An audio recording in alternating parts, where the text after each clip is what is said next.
Hello everyone, today's topic is speciation. तो speciation होती क्या है? स्पीसिएशन होती है एक पेरेंट पॉपुलेशन से कोई भी फैक्टर हो सकते हैं, ठीक है ना। तो वो स्पीसिएशन इंटरनल फैक्टर भी हो सकता है, एक्सटर्नल फैक्टर भी होता है। तो जो पेरेंट पॉपुलेशन होती है,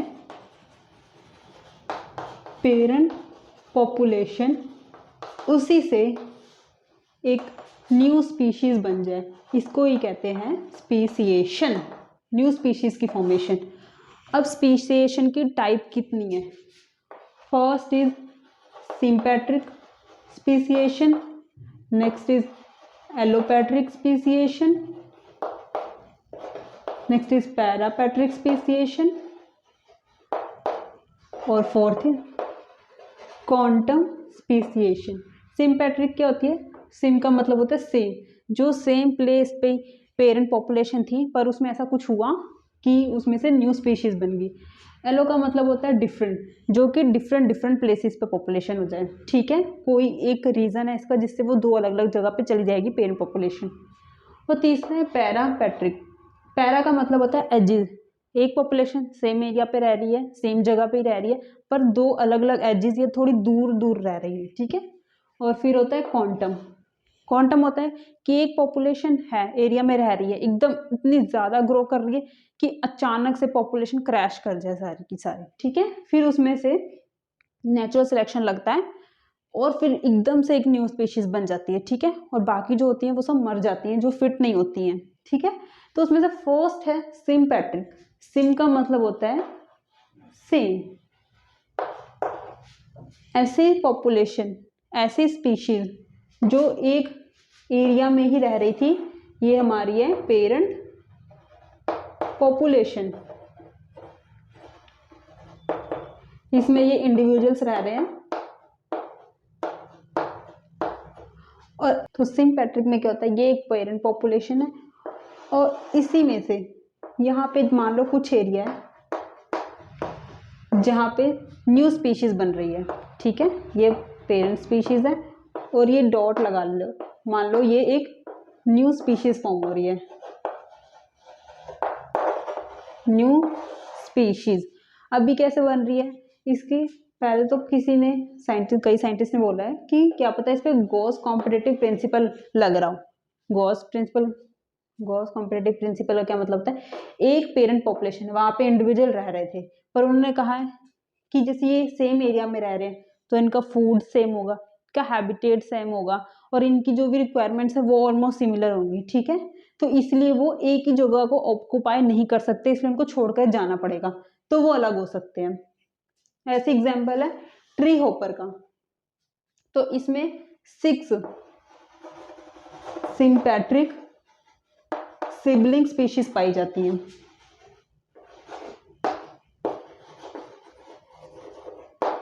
अब इसमें क्या हुआ कि ये 6 के 6 सिमेट्रिक सिबलिंग स्पीशीज हैं, वो 6 अलग अलग पेड़ों पे पाई जाती हैं। 4, 5, 6, मतलब कि जिस ट्री पे पाई जाती हैं, जो इनकी होस्ट ट्री है, इन सब का जीनस अलग अलग होता है, तो इनके मेच्योर होने का टाइम भी अलग होता है, राइपनिंग का टाइम अलग होता है। इसलिए जो ट्री होपर है इसका भी टाइम डिफरेंट है, इसकी मेच्योरिटी का टाइम डिफरेंट है, एग लेइंग का टाइम डिफरेंट है। इसलिए जो यहाँ पे रहते हैं ट्री होपर्स वो यहीं पे ही मेट करते हैं और जो यहाँ रहते हैं वो इधर ही करते हैं। इसलिए ये सब अलग अलग स्पीशीज हो सकती है, इसके बावजूद कि ये एक ही रीजन में है, सेम रीजन में होने के बावजूद भी सब अलग अलग जगह पे रहने, अलग अलग इनका खाना बन चुका है, अब अलग अलग ट्रीज बन चुके हैं, इसीलिए ये अब ऐसे हो चुके हैं, अलग अलग स्पीशीज बन चुके हैं। और एक है एप्पल मैगट फ्लाई। अभी जो फ्लाई थी पहले ये इस पेड़ पे रहती थी, ठीक है, और यहीं पे मेट करती थी, यहीं पे एग ले करती थी, लाइफ साइकिल यहीं पे कंप्लीट करती थी, डेथ यहीं पर होती थी। अब पर कुछ क्या हुआ कि यहाँ पे एप्पल वाला पेड़ लगा हुआ था, ठीक है, थोड़ा टाइम बाद एप्पल का पेड़ आया, तो इधर की जो कुछ फ्लाइज थी उसने सोचा कि क्यों ना हम इधर जाएं और इसे खा के देखें, न्यू फूड है तो कुछ देखना चाहिए। तो वो इधर आई, उन्होंने जब इधर खाना स्टार्ट किया, एप्पल खाने स्टार्ट किया, तो उन्होंने रियलाइज किया हाँ ये भी अच्छा फूड है, हम इसे भी कंज्यूम कर सकते हैं। तो जो फ्लाइज अब यहाँ आई थी अब वो यहीं रहने लगी, यही मेट करने लगी। अब उन्होंने इस तरह से एक न्यू स्पीशीज बना दी है। तो इसको कहते हैं सिम्पैट्रिक स्पीशिएशन, कि एक सेम जगह थी, बिल्कुल सेम जगह, फिर भी इंटरनली ऐसा कुछ हुआ कि वो चले गए। या तो गॉस कॉम्पिटिटिव प्रिंसिपल लग सकता है कि उनकी सबकी रिक्वायरमेंट सेम हो गई थी, इसलिए वो एक जगह पे नहीं रह सकती थी, उनको कहीं ना कहीं जाना पड़ता, या फिर उनका फूड अलग हो चुका है, उनका होस्ट प्लांट का जीनस अलग हो चुका है। अब सेकेंड टाइप है allopatric. Next one is allopatric speciation. Allo का मतलब क्या होता है? एलो का मतलब होता है डिफरेंट, मतलब अब इनकी प्लेस डिफरेंट होने वाली। जैसे सिम्पैट्रिक था, वहाँ पे सेम जगह थी, पर अब एलोपैट्रिक में डिफरेंट जगह हो चुकी है।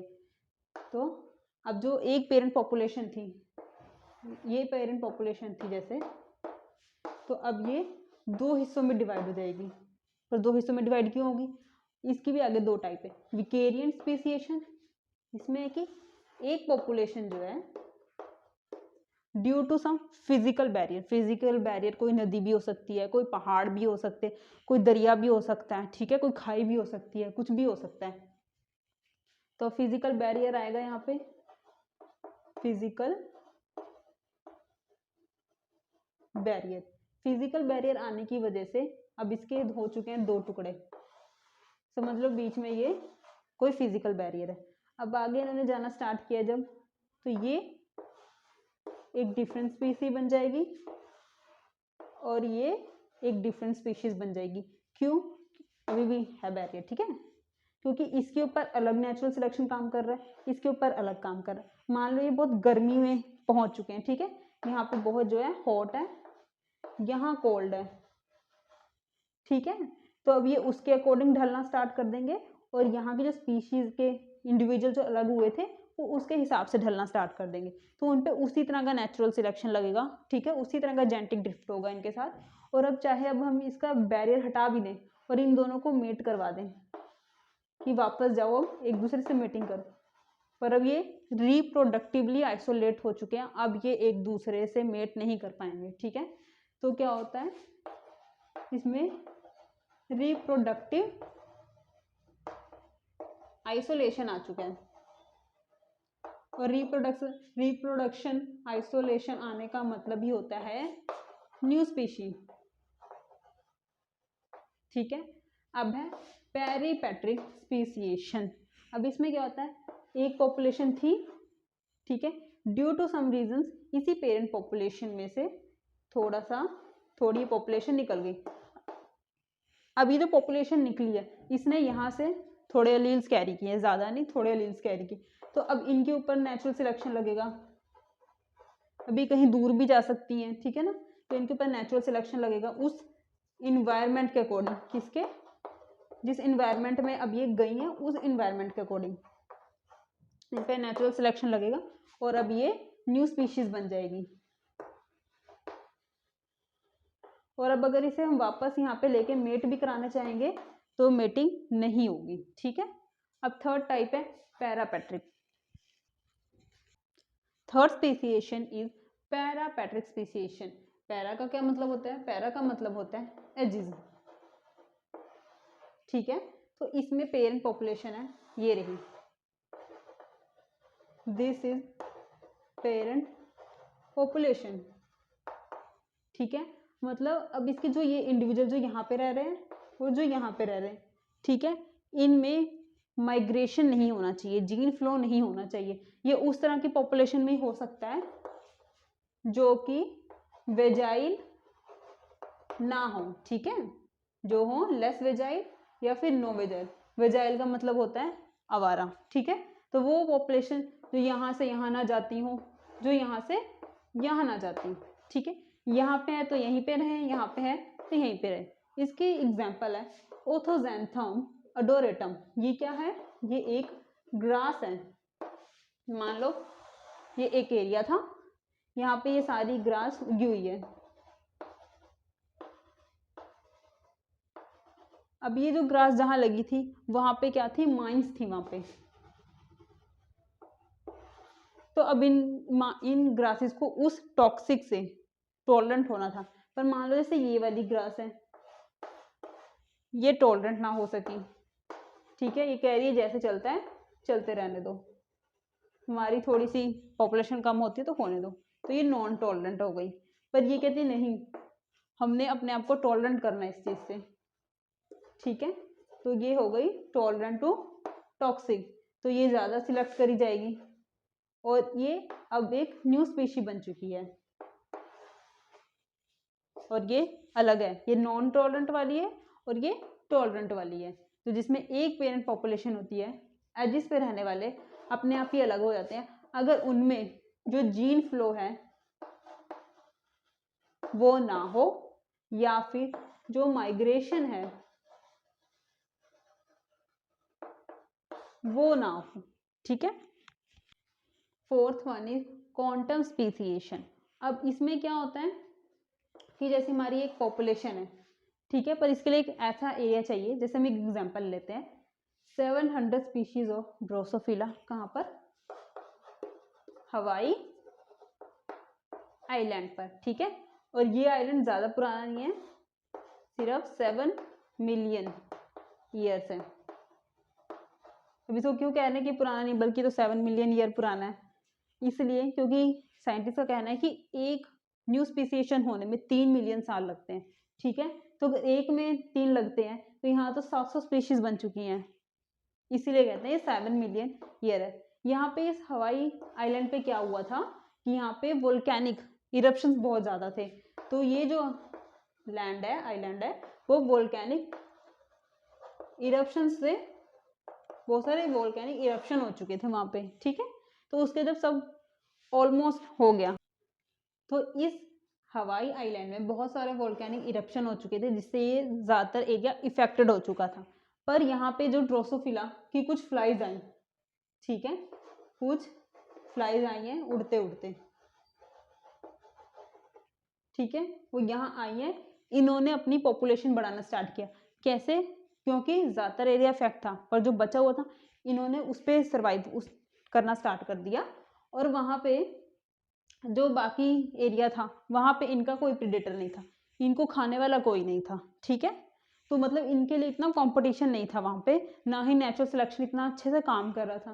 तो यहाँ पे क्या हुआ, ये फ्लाइज आई, उन्होंने देखा खाना अच्छा है, पॉपुलेशन बढ़ाई, पॉपुलेशन बढ़ाते बढ़ाते क्या हुआ कि अब ये पॉपुलेशन ओवर क्राउड करने लगी,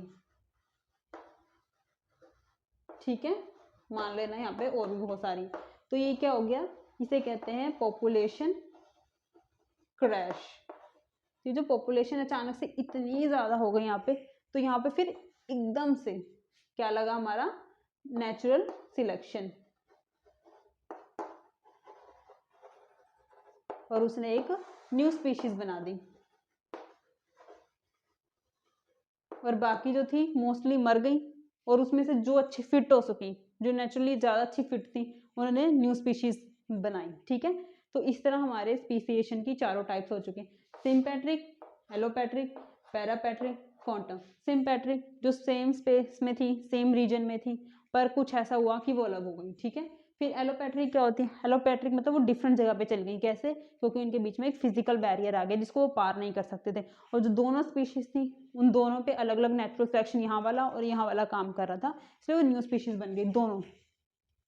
और फिर होता है पैरापैट्रिक, ये भी सेम रीजन में होती हैं, पर पैरा का मतलब होता है एजिज, तो ये एक पॉपुलेशन है, ये एक पॉपुलेशन है, उसने अलग अडेप्ट किया, उसने अलग अडेप्ट किया, इसलिए वो, और उनके बीच में जीन फ्लो नहीं होना चाहिए बिल्कुल, अगर उनके बीच में जीन फ्लो हो गया तो फिर सब काम खराब है, फिर कोई स्पीसिएशन नहीं होगी। फिर उसके बाद है क्वांटम स्पीसिएशन, इसमें है कि वो एक ऐसी जगह पे जा रही है कोई स्पीशीज, ठीक है, जहाँ पे इतना प्रीडेटर नहीं है उसके लिए और उसको इतना नेचुरल सिलेक्शन का सामना नहीं करना पड़ रहा है, तो वो वहाँ पे एकदम ग्रो कर रहे हैं और सडनली इतना ग्रो कर रहे हैं कि पॉपुलेशन क्रैश हो चुकी है वहाँ पे। और फिर उसके बाद नेचुरल सिलेक्शन ने जब काम किया तो इसने इतने बड़े पैमाने पे काम किया कि जो ज़्यादा नेचुरली फिट थी उसने उनको चुन लिया और बाकी सब मर गई, और जिन्हें चुना उन्होंने आगे एक न्यू स्पीशीज़ को जन्म दिया उस इन्वायरमेंट के अकॉर्डिंग, ठीक है। तो थैंक यू फॉर वॉचिंग।